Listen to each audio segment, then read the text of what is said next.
tell you exactly how and why spirit takes form as you, based on your karma. These are the 7 keys to the kingdom, and I'll show you how you can approach seeing these things in astrology charts and even how to work with your chart. I bet you don't even think it's possible to know who you really are or why you're here as a spiritual being. Sure, you have a lot of theories and beliefs, but how does it actually work? How and why did the universe create you and everything? Why is there anything here at all instead of nothing? I'm going to show you the exact statements and the science behind those statements that will show you, beyond a shadow of a doubt, what the true nature of the universe is and who you are and why you're here. Download the poster to see the map of how this happens. If you know me, you know I'm not going to just ask you to trust me. As I said, in about 5 minutes, I'm going to break out the science and show you exactly how this works based on the Vedic texts and the universal principles that makes all of this happen. I also have a few more videos coming that will take you deeper down the rabbit hole and reconnect with that innocent child in you. Remember that magical time when you were a kid and life was just magical? You looked up in the sky and wondered, who am I? Why am I here? Why is anything here? Back then, in your innocent mind, you thought that one day you would find that answer. Maybe your parents had the answer, but no, they didn't. Maybe your teachers or other older kids had the answer, but they didn't either. Eventually you gave up. You stopped looking. In fact, you've probably forgotten you ever even asked those questions. That question of, who am I, and why am I here, and why is anything here? But guess what? Not only can astrology answer those questions for you, but that answer is the key to connecting to your deepest self. As I said, you probably have a belief about the nature of life, but how does it work? How does the universe work? How did the universe create you? Why is it here? Why is anything here? What is karma? So the answer to these questions are known, and they will blow your mind. In this video, I'm going to lay it all out for you clearly and scientifically. But first, my quick story. I think it'll really help you to see that my path to astrology is probably very similar to yours. If you don't know, my name's Sam Jeppy. I'm the author of Yoga and Vedic Astrology and also a book called The Ascendant, and I've been a full-time astrologer and teacher since 2004. I've been teaching certification courses since 2006. My journey with astrology started in the early 80s. Yes, the 80s. I was raised in rural Maryland. I grew up playing baseball, fishing, living in the woods. My parents separated when I was 9 or 10 years old. It's kind of like a moment frozen in time. You know, all of the music from that time still takes me back to that innocent child. There's a crazy story, a crazy thing that happened when I was around that age. You know, I used to go fishing, and it was just kind of a programmed thing that was built into it, like anybody who grew up in rural Maryland, because it was right by the Chesapeake Bay, full of fish, and there were rivers around. And I remember one time going fishing with our neighbor, and I hooked a fish, and when I pulled it out of the water, the fish went in his mouth and then out its eye. Somehow it went out the fish's eyeball. And in order to get the hook out of the fish's mouth, I had to literally rip its eye out of its socket. The weirdest thing, and I was so emotional about it. You know, I didn't say anything because you don't cry when you're a boy, but I felt like crying. I didn't really know why it upset me so much. But what happened is I became aware at that moment that this was actually a living being that I had pulled out of its environment, and that it was dead, that I had killed it, or that I ripped its eyeball out. And it was, before that time, the fish were just kind of like inanimate objects. They were sort of like machines, in my young mind. But this was a moment of awareness that came and really shocked me out of my comfort zone, out of my sort of, value system that I had been raised in. I never went fishing again. I started to become much more introspective and sensitive and creative and other things. Even though it was a traumatic experience, a greater awareness of life and being alive entered my world then. Most people have a sort of young awakening event that happened in their life. I bet you do too. If you do, post it in the comments below. It might be really good for you to revisit that part of your mind and share it and get that off your chest and revisit those feelings, those vulnerable feelings that happened with your young awakening story, when a time when you knew that you were different than your upbringing. Because if you're interested in astrology and all this stuff, I'm sure you're different, and I'm sure you've had many sort of touchstones along the way. So go ahead and share your young awakening story. Type it in the comment box below. So from that rural upbringing, I actually got into meditation very early at 19 based on the books of Osho Rajneesh. I started doing these meditations. I was also a musician. I still play music, but because the yoga culture and the Indian culture were not really viable in the 80s, I really couldn't make a living at it then. And I just continued to play music, and frankly, I was very lost for many years. I got into drinking, bad relationships. My meditation and yoga practice was really non-existent for a couple decades. I wrote songs and music about these spiritual experiences and themes in my life, but I was really going nowhere fast. Then in the late 90s, I moved to San Francisco and got back into yoga and whatnot as the internet and culture and studies, really expanded things, which really led to me getting into Vedic astrology full force. Little did I know that within a few years I would be making a living at it, writing my first book. In the early 2000s, I was just like you, and exactly probably where you find yourself now. I loved astrology and the higher consciousness and learning, and knew astrology held a deeper key to my spirituality. But frankly, I didn't find any good training, any good astrology training. There were some certification courses, but they were kind of a hodgepodge of study a bunch of things and then take this test and whatnot. But there really wasn't any good training programs, like professional training. And again, they were all well-meaning, the astrologers. It's not a commentary on them, but I just wasn't finding that I could put it all together. So I returned to the source of my roots and the pure Vedic teachings. Again, this led to my first book, The Ascendant, in 2004. Then soon after that, I began teaching certification courses, and now have more than 300 graduates from my certification courses, with actually dozens of students making a living doing astrology. And frankly, they were also probably where you are right now, fascinated and inspired by astrology, maybe wanting to take it to the next level, but really not sure how. They were probably also feeling overwhelmed, not sure where to start.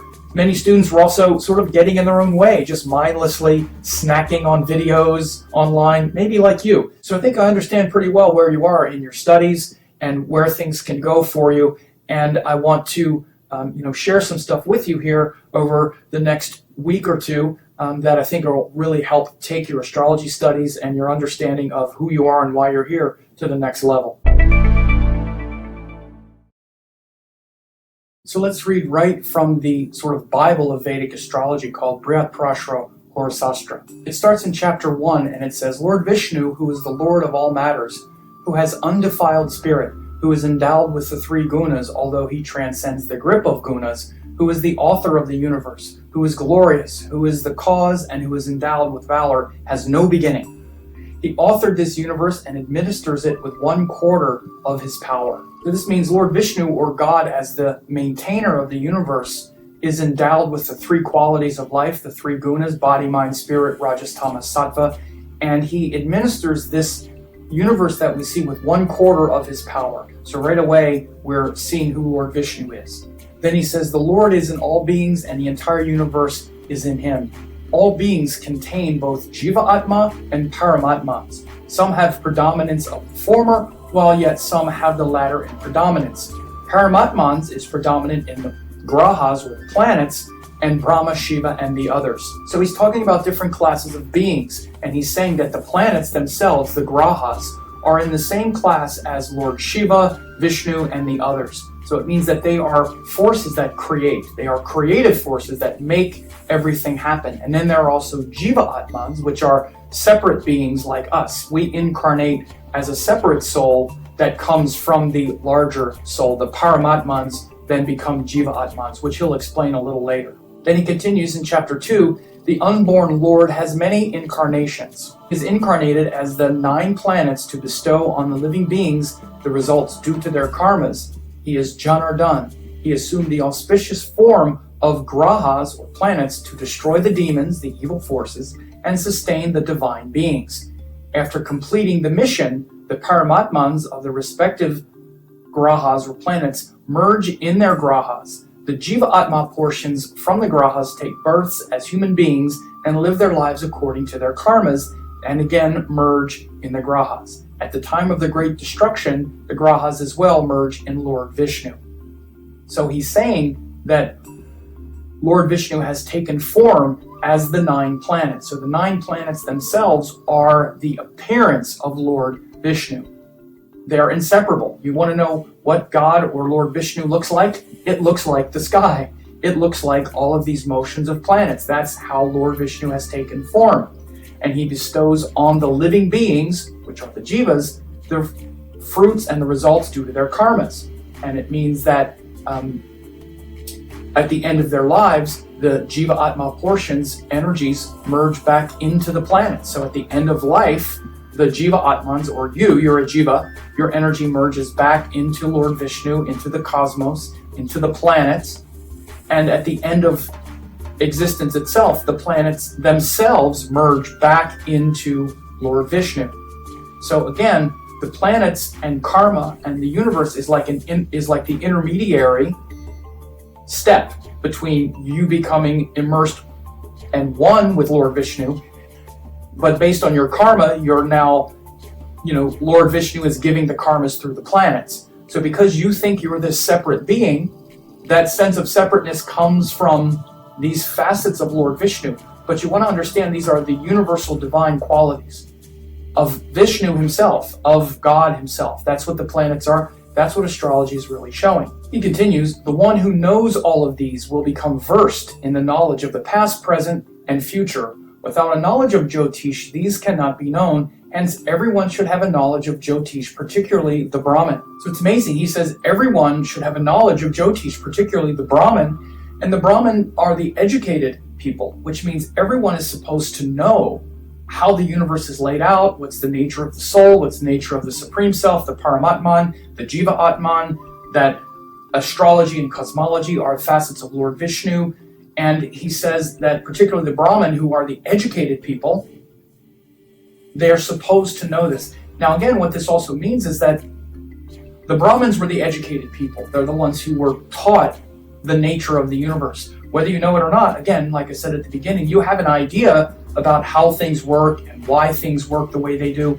In the ancient context, you would be considered a Brahmin because you were educated. And educated people have a sophisticated intelligence and some idea and philosophy about how they think things are working. Again, it's not often a very good philosophy. It's not often a very good idea. Like I said at the beginning, we don't really know who we are or why we're here.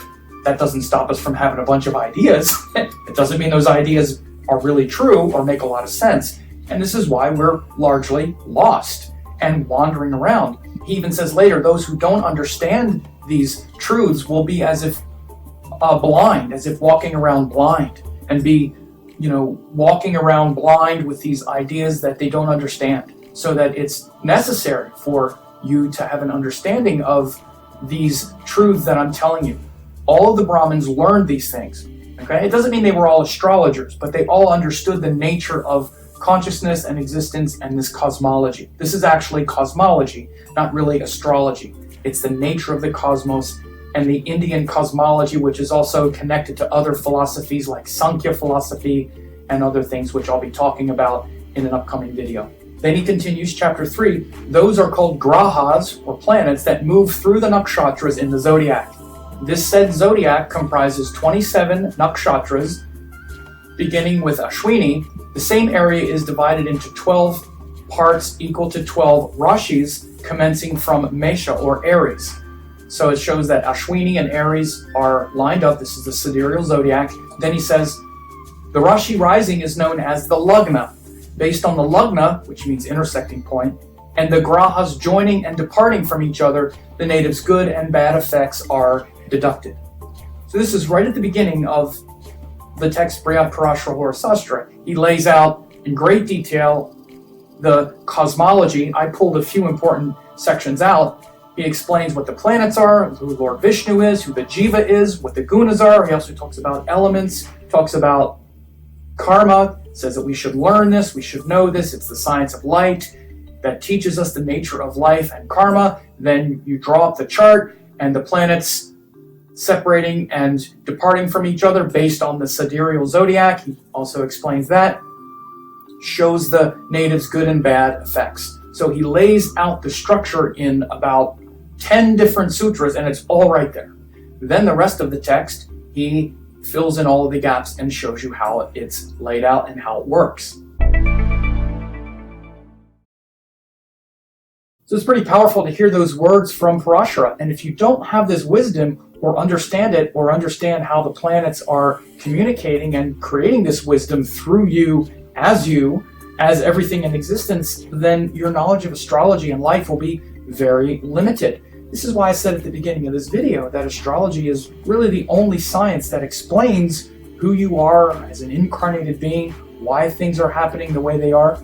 And literally because you lack this awareness, your astrology studies and perhaps your life feel like they're kind of stuck, or maybe worse, maybe even going backwards. You might wonder, how could your astrology studies be going backwards? Well, you could very easily have the illusion that you understand more than you think. Then you could maybe make a lot of judgments about your life and other people based on this limited view of astrology. I see this all the time. People put things in these categories of good and bad and right and wrong and just don't really understand what they're doing. You know, it's great that we live in a world now where we have access to all this information through the internet. But of course, with more possibilities, there's more opportunities to get it wrong, mislead people, send people in the wrong direction. Hundreds of students just like you over the years have taken a chance and decided to study astrology formally and eventually get certified. And I know that many were just like you. Again, they loved astrology, were maybe even obsessed with it. They saw how beautiful it was, how it explained things so magically. But when they came to me, they were also more confused than ever about how it worked. They thought it was just so confusing and that they could never be able to practice it or understand it. But after studying formally with me, even for about a year, they now have a very firm grasp on how it works. They've simplified and deepened their studies, and now many of them do readings professionally and assist me with courses and other things. You can also study astrology formally if you want to. Not only will you learn these deeper truths that are transcendent, but you could also make a difference in other people's lives by reading their charts. I'll give you more information about this soon. So how does this spiritual wisdom from Parashara take form as the 7 planets, the 7 keys to the kingdom? Well, let's get into that right now. So as we just saw, the planets are the aspects or the facets of Lord Vishnu, and it shows the forces of God consciousness itself that filters down into our karma.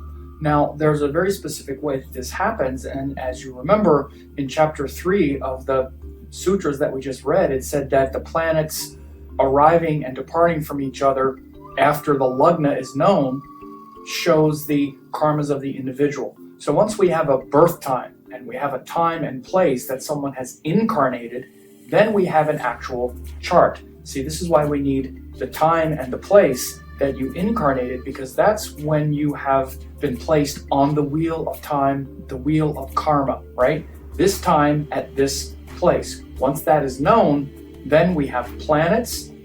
Those planets are in different signs in the sky, in the zodiac, like Parashara said.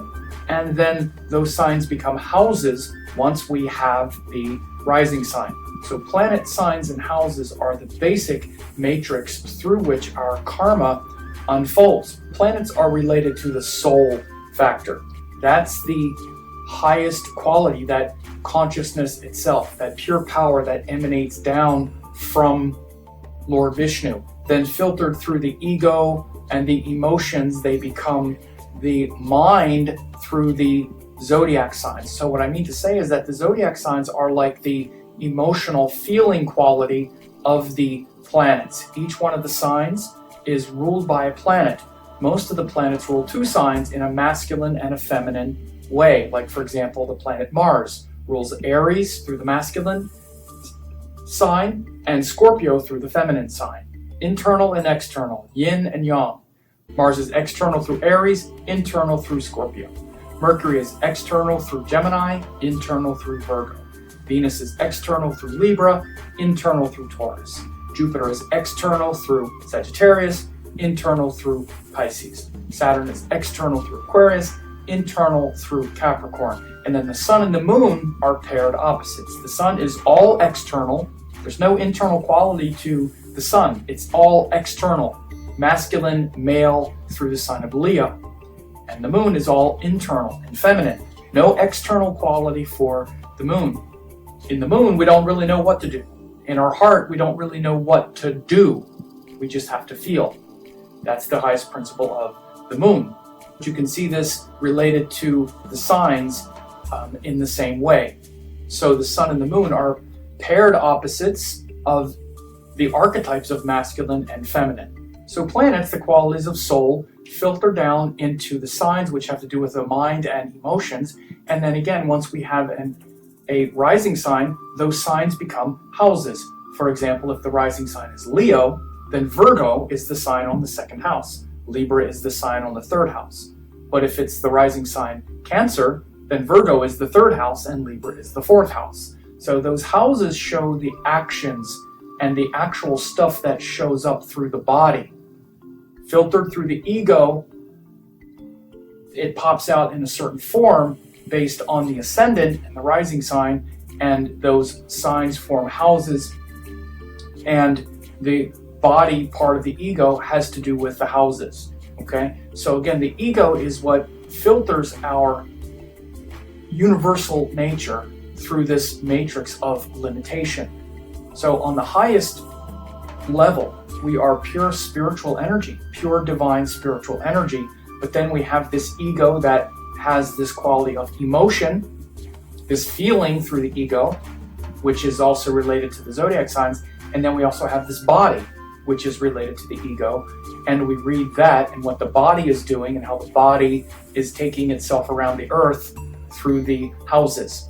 This function of body, mind, and spirit is also one of the facets of universal Sankhya philosophy is what it's called. It's actually the three gunas. Body, mind, and spirit are also related to tamas, rajas, and sattva. So not only is there this universal quality of planets filtering down through signs emotionally, and then houses through our physical life, but each planet itself, again, these 7 keys to the kingdom, are also influenced and filtered through the ego. So again, the sun is the indicator and the God or the Lord of power itself, pure power. And so on the highest level, we are pure power, pure light, pure vision. And when we're aligned with the pure sun, we see where we're going and we stay the course and we fill the world up with our light. But through the ego and through the emotions, that becomes confidence, a sort of wavering confidence. Sometimes we have it, sometimes we don't. It also can be a kind of narcissism that I'm the center of the universe, my light is the only one that's important. And then on the physical level, that can show up as sort of inconsistent actions or erratic actions, uncertainty in career and life purpose, power struggles with other individuals. So this is a kind of evolutionary principle and process of the sun. We also have the moon. The second key to the kingdom is the moon, which is the quality of the heart, which is pure receptivity. Like I just said, the moon has no external qualities. It's all receptivity. So this is the nature of the heart, which is not necessarily emotions. It's the part of the heart that's deeper than the emotions. It's that flow of love. For example, love is not an emotion, it's a flow. It's a connection to the heart that's eternal and deeper than the surface waves, which are what we call emotions. And of course, through the ego, we get these fickle-minded, emotional kind of wavering through the moon. And we often identify our heart as emotions, and they're actually quite separate.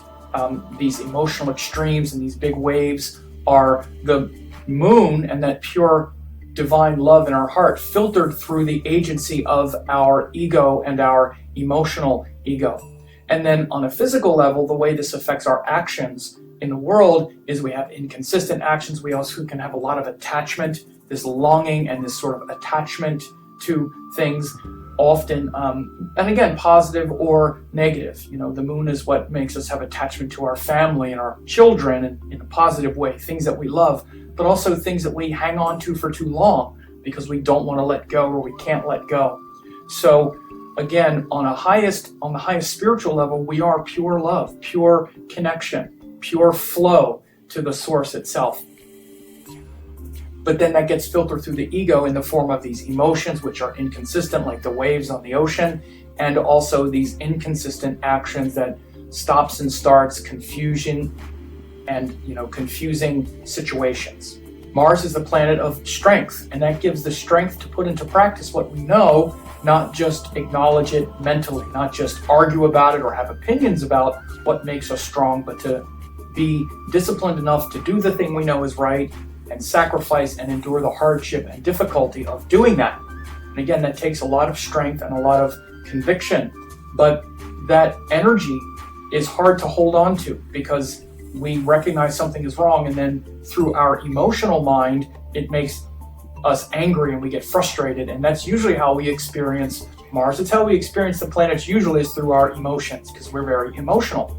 So this frustration, then we can tend to dump it on people and argue with people and externalize it rather than internalize it. A great yogi and a great spiritual seeker and aspirant and one who does spiritual practice, they take that anger and that frustration and they turn it on themselves and destroy their own weakness, not project it onto others and try to destroy other people's weaknesses. So this Mars, through the emotions, feels very frustrated, angry, at times competitive. But again, we need to transform that and bring it into the physical, where we take ownership of those things that frustrate us, and rather than externalize them and project them onto others, we take very disciplined actions. We rise to the challenges in life. We have a lot of enthusiasm about those challenges. This is the best thing for that Mars energy in you, rather than sit around arguing about those things that frustrate you. Get out there and change the world for the better. See, because then that's your challenge, not you trying to change others because of what they're doing. So Mars transforms and elevates this way. But ultimately, you have to realize that Mars is that spirit and that enthusiasm to fight for the things that you know are right and do something about it. Especially those very strong disciplined actions like are related to yoga and whatnot come from Mars. Mercury is the next planet in the planetary order, and Mercury takes that black and white quality of Mars and brings in variety and says, well, maybe that way of doing things that I've always done, that I was always taught, isn't really the best way to do things. Like my fish story. Maybe the way I've been programmed isn't really me. Maybe I'll try something different. Maybe I have a different way of seeing the world.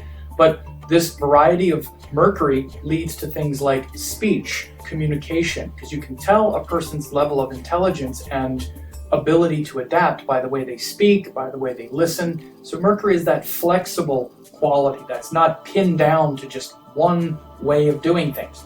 So in the highest sense, it brings a lot of discrimination. So we recognize right from wrong, good from bad, recognize false ideas from pure ideas, and what's called jnana yoga.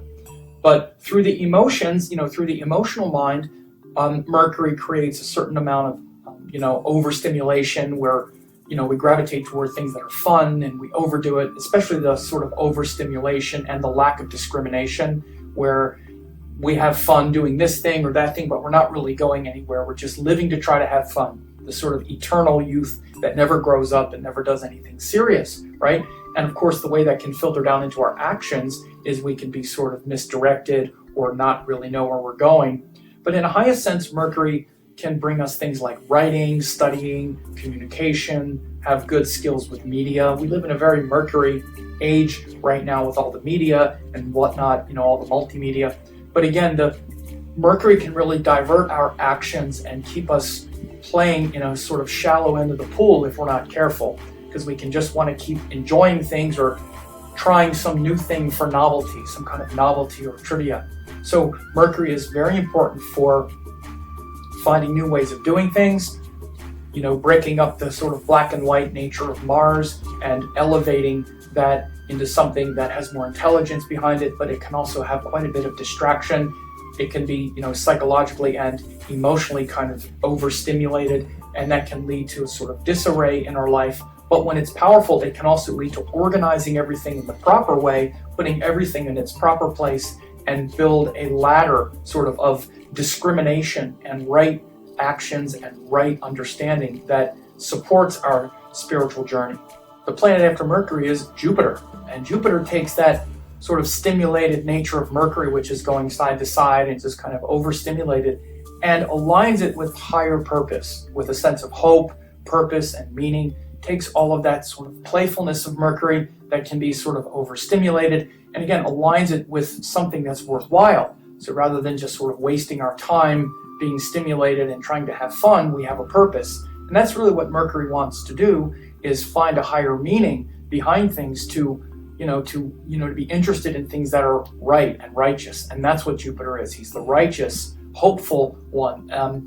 But what can happen too, psychologically and emotionally with Jupiter, is it can also just give these big kind of exhilaration and these projections and these inspirations that can kind of take us away from the people in our life. It can be a sort of bypassing. Spiritual bypassing is also part of Jupiter, wanting to rise above difficult conversations, for example. So rather than having a difficult conversation with someone, we might want to just rise above it. Oh, you just don't understand, and dismiss things in this fog of inspiration, right? But also, again, it's also the exhilarating feeling when you connect with higher teachings and a great teacher and a great guru. You feel inspired and motivated towards something good. So we all have a sense of what's good, and it brings a feeling to us.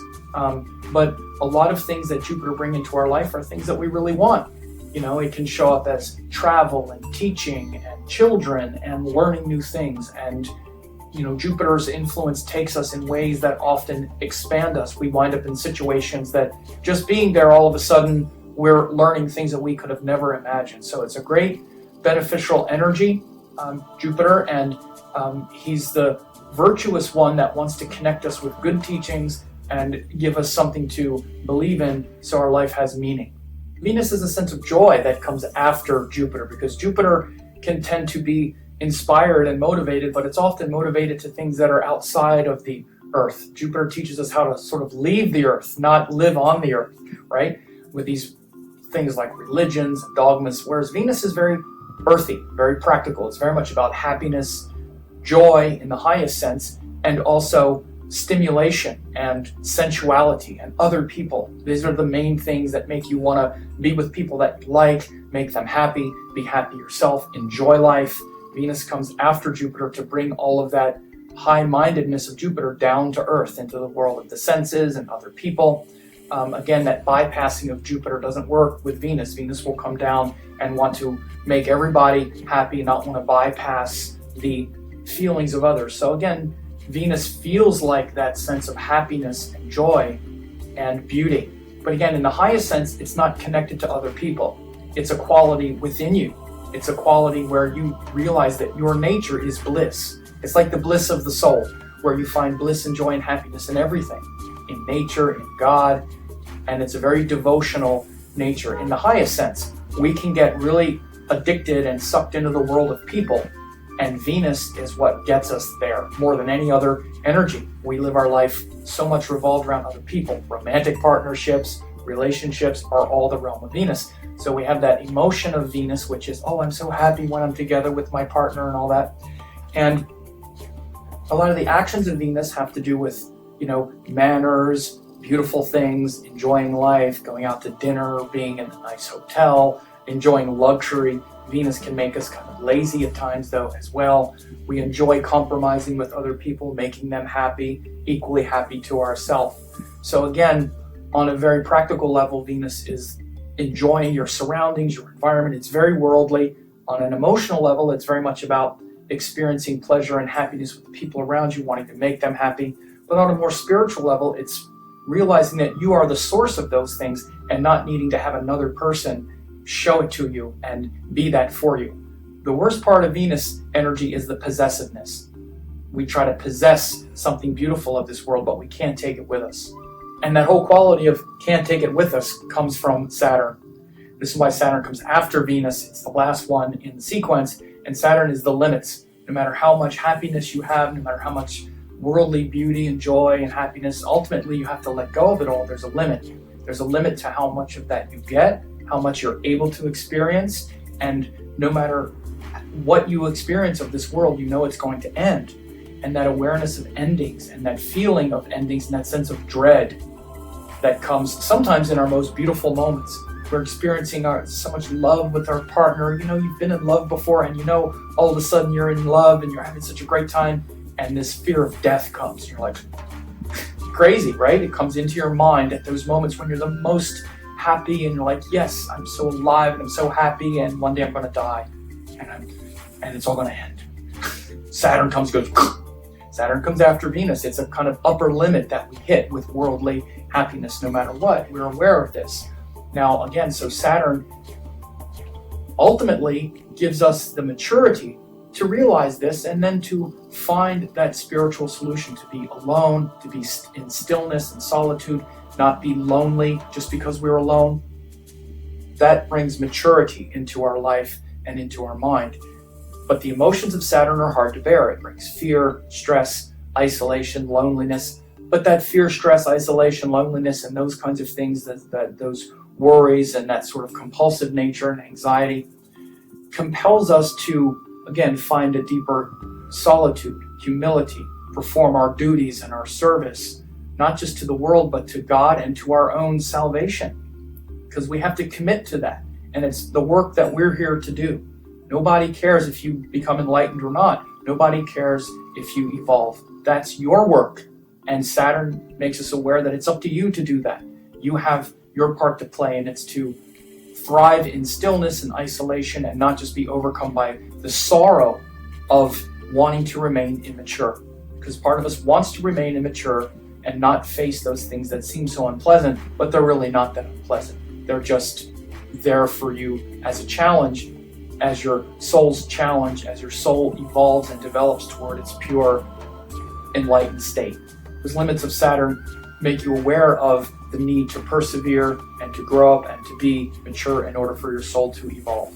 Now, there's also Rahu and Ketu, the lunar nodes, which I'll talk about in a future video, but they just modify other forces in the chart. They're the eclipse points where the orbits of the sun, moon, and earth line up in three-dimensional space, and they modify all the other indicators of planet signs and houses.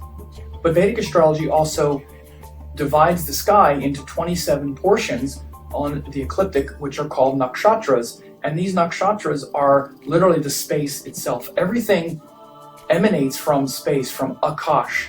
And so everything is produced by that fertile sky and that fertile space. And so those 27 nakshatras exist behind the 12 zodiac signs. They're the primordial zodiac, and they're aligned with the zodiac signs, or I should say the zodiac signs align with them. And these nakshatras show the deeper spiritual potential. They refer back to the actual deities in the Rig Veda and the Yajur Veda. They refer to an entirely different dimension of Vedic astrology that's unique to that system. So that's how each of the 7 planets, the facets of Lord Vishnu, form your body, mind, and spirit, and dispense ideas and actions in the form of your karma in this lifetime. I also started describing a few of the universal principles that I'll be outlining in the next few videos. All of these evolutionary principles and processes help to organize all the information you've gathered about astrology. Then what we do is we stack all of these principles on top of each other in a method I call principle stacking. In the next video, I'm going to outline several of those principles for you, also show you how to stack those principles when looking at your chart. So you can see on this page a chart calculator. You can go ahead and enter your birth information in the chart calculator and grab the image of your chart and save it to your computer, desktop, or phone. Also, the download below this video also has a description of all the signs in the South Indian chart, so you can start to get oriented with your chart if you haven't seen that before. So that's it. Leave a message and a comment letting me know what you learned in this video. Specifically, I want to hear your early transformation fish story and a pivotal moment in your life that made you realize you were different and that you were looking at things much more deeply than those around you. Probably something that happened or something that you noticed that made you recognize how different your values are from the values of the people around you. A very powerful transformation story, early transformation story. So thanks again, and look forward to the next video in the next couple of days.